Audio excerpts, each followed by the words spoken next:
In this video, we're going to have a look at 4 specific product innovation theories. So looking at different ways product innovation can occur. So the product innovation theories are classified by 2 components. The first component is the technology that is used in the innovation. And it can either be existing technology or new technology. The second classification that gets used is the type of market that is being aimed for. Is it an existing market or is it a new market? So by using and examining the technology and the market that the product innovation is being aimed for, you'll be able to classify the type of product innovation that is occurring. So let's have a look at the 4 classifications using technology and the market.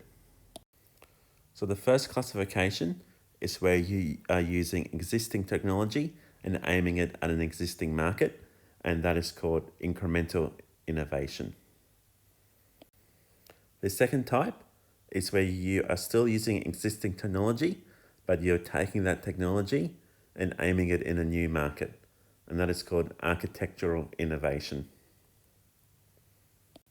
The third type is when you've got new technology and you're aiming that new technology for an existing market, then that is called disruptive innovation. And the last type is where you've got new technology and you are aiming it at a new market, so a market that doesn't already exist.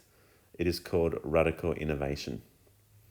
So there are the 4 types of product innovation that can occur. So let's have a look at each of those theories in more detail. So the first type of product innovation we are looking at is incremental innovation. Now this type of innovation occurs over time through a series of small improvements. This is improving an existing product that gets sold to an existing market. So there's already a customer base for this product, and it's a product that they've probably already bought and are looking to update or upgrade to a newer version that's had some sort of product enhancement done to it, is incremental innovation. Businesses will use incremental innovation to help maintain or improve a product's market position. So successful businesses that want to stay successful will continue to innovate their products through incremental innovation. So an industry that does this a lot is the consumer technology industry. So your personal devices like your phone are always being upgraded with more customer-friendly features. Incremental innovation is the most common type of innovation. It doesn't lead to new product breakthroughs, but it does lead to better products, and it's the type of innovation that occurs the most. So let's have a look at an example of incremental innovation. So the first example we'll have a look at is the Gillette razor. So the first one was manufactured back in 1965, and it consisted of one blade that did the shaving. So a very basic, very simple model, but it would have got the job done for the guy that was using it. Then over time, that design has been changed and modified. So in 1971, it came out with 2 blades. So that would have improved the feel and improved the ability of the razor to be able to cut the facial hair. Then after a long period of time, in 1998, they came out with the 3-blade model. So again, this would have improved the feel of the shave and gave a more enjoyable experience to the customer. So in 2010, this was updated again for a 6-blade, and in 2020, so next year, Gillette will be coming out with a 12-blade shave. So each of those changes from 1 blade to 12 blades have occurred slowly over time. So the aim of the changes over the time would have been to improve the product for the customer, improve how it feels when you are using the product, and to ensure that the customer continues buying the Gillette razor when they go back to the supermarket and are buying their new razor. So these changes are an example of incremental innovation. And let's have a look at a second example. The second example will be one that you are more familiar with, and that is the iPhone. So since the iPhone was first released back in 2007 with the first model, it has gone through a series of constant improvements and enhancements to improve the functionality and the performance of the phones. So you can see that this one goes up to 2015, but as you know, since 2015, the 7, the iPhone 8, the iPhone X and iPhone 11 has also been introduced. And you can see that, the overall look hasn't changed, but certainly the size and the functionality of it has changed over the period of time. So every time that Apple release a new one, they're certainly trying to improve the feel and improve the performance for the customer, but they're also giving the customer a reason to go back and to buy a new one and to upgrade their model. So that's one reason why a company will do incremental innovation of their products, is to be able to maintain their success by giving customers a reason to go back and to continue to buy the product. So let's have a look at the next type of product innovation. Now, the next type of product innovation is architecture innovation. Now, this is the process of taking the components of a product and reassembling or redesigning those components to introduce the product to a new market that didn't exist before. So a new group of customers. So you are taking existing technology and you are using that and giving it to new customers. So the core purpose or function of the product is relatively unchanged. You're not really changing the technology, but you are changing it slightly so it appeals to a new group of customers. The focus is on bringing new markets and new customers to the existing product or business idea. Now, this will be relatively low risk for a company to do because they're not spending a lot of money on developing a new product. They're just trying to market it in a way that appeals to a new customer by changing it slightly. So an example of this is the Dyson Contractor washing machine, and it was a change in design from one drum to two that rotate in opposite directions. This created a new configuration of the system and an entirely different washing system that they were able to sell to a different group of customers. So they didn't really change the technology, they added to it by creating the second drum, but that was enough to change the product to be able to sell it to a new market. So let's have a look at another example of architecture innovation. The other example is the desktop photocopier. So before there was the desktop photocopiers that you could have, on your desk at work or at home, there were the big standalone photocopiers were all that you had. So if you were an individual wanting to photocopy, you had to go to a news agency or a printing place and they would do the copying for you. Now that changed in the introduction of the desktop photocopier. Now this was designed for your small businesses or your mum and dad at home that wanted the function to be able to copy but didn't want to spend the large amount of money on the big copier. So they didn't really change it, but they made a compact version of it. So they used the existing technology to create a different product that they were then able to sell to a new market, and that new market being small businesses or your mum and dads at home. So let's have a look at the next type of product innovation.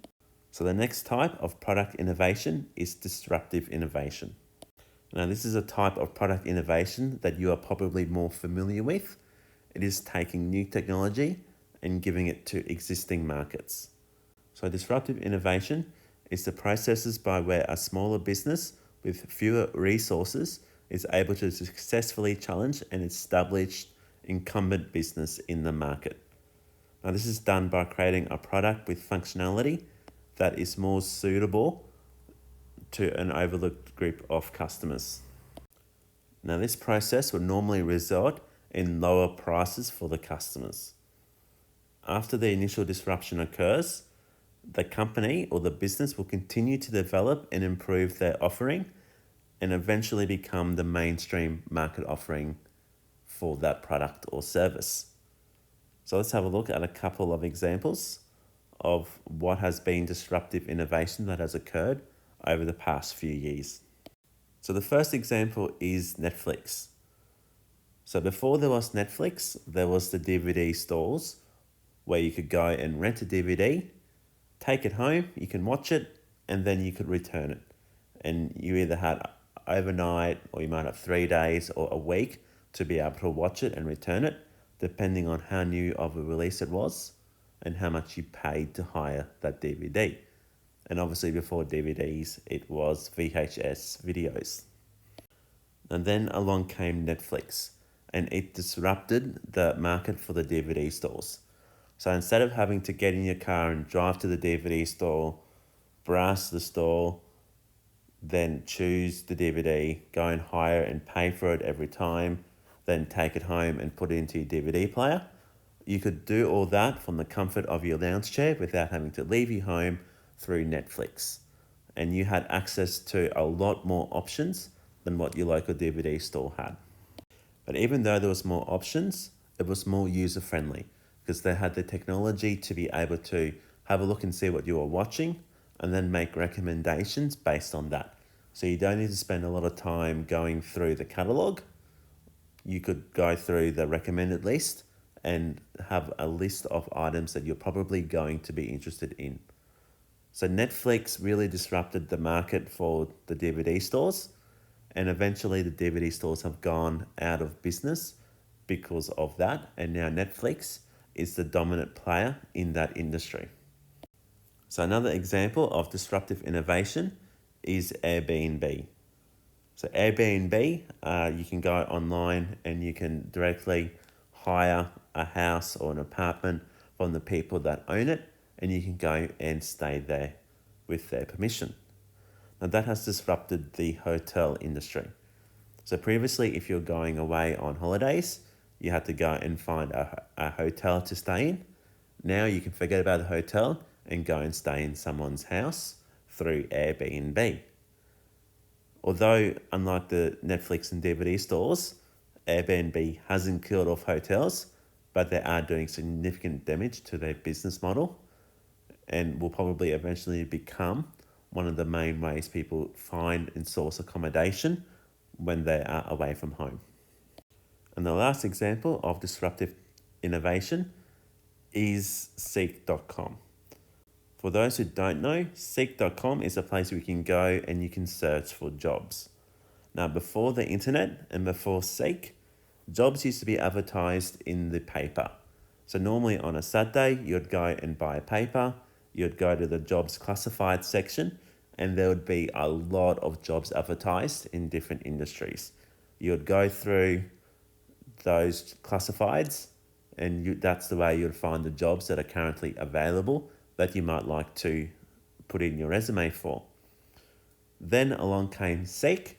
So instead of having to buy the paper and wait till the weekend, you are able to get online and search straight away whenever you wanted to. So eventually Seek has killed off the job classifieds in a lot of the local papers and is now the dominant player in advertising for jobs. So there are some examples of disruptive innovation that has occurred over the past few years. And now we'll have a look at the last type of product innovation. So the last type of product innovation is radical innovation. Now this is creating an entirely new market instead of disrupting an existing market. So you are taking new technology and applying it to a new market. Now, radical innovation is the rarest and most high-risk business strategy that you can engage in because you've got both new technology and a new market. There's a chance that the new technology won't work, and there's also a chance that the new market won't adopt your technology. So for those reasons, it is one of the least common forms of product innovation, but can also be one of the most successful if you can successfully come up with a product that is radical innovation. So let's have a look at a couple of examples of products that have succeeded in radical innovation. So the first example is Amazon. Now, Amazon was the first to develop an online shopping platform that developed direct relationships between the suppliers and the customer. This radically reinvented the traditional retail business model. So if you were a retailer, you had to have a store, a physical store where customers came to you and browsed your products. Through Amazon, you were able to offer those same products to the customer directly without them needing to visit you. And then Amazon would arrange for those products to be shipped to the customer. So it was using new technology, so the new website and the internet, and developed a new business to a new market that didn't exist previously. So the online shopping market wasn't massive and didn't exist before Amazon came along. And they developed that market and developed the technology for that at the same time. So although at the time it would have been very risky for Amazon to develop that technology, but the risk has paid off and they're one of the most valuable companies now in the world. But they only became valuable because they took that risk on that radical innovation. So let's have a look at a second example of radical innovation. And the second example of radical innovation is the original iPhone. So before the original iPhone was released, there was no market for smartphones. Your phones look like the odd Nokia 3315 that you can see on the screen. It allowed you to make phone calls. It allowed you to text people. It had a few games like Tetris and Snake, but that's about all. You certainly couldn't do any emails. You couldn't browse the web. You couldn't take photos. It was a very basic call and message device. And that's all you expected from your phone. I certainly know when I bought my first phone, one of the Nokia 3315 phones, that was all I was looking for in a phone. One that allowed me to send messages and make phone calls. Then along came the iPhone, and it developed a new market with new technology. Not only was it a phone where you could text and call people, you could also take photos. You could store photos. You could listen to music. You could go and surf the internet. It had a calculator. It had a calendar. There was a lot of additional functionality that the traditional phones did not have. So the iPhone was really responsible and really led the way in creating the smartphone market that exists today. So although the iPhones that have been developed and released since that first one is incremental innovation, the very first one that got released and created the market for smartphones is an example of radical innovation. So there are the four main types of product innovation theories: the incremental innovation, using existing technology in existing markets; architectural innovation, using existing technology and targeting new markets; disruptive innovation, where you are using new technology on existing markets and on existing customers; and the last one, radical innovation, where you are using new technology and creating a new market at the same time. Now remember, product innovation is only one type of innovation that occurs, but it's certainly the one that people think about the most. And this video has been a summary of the different types of product innovation that businesses can engage in.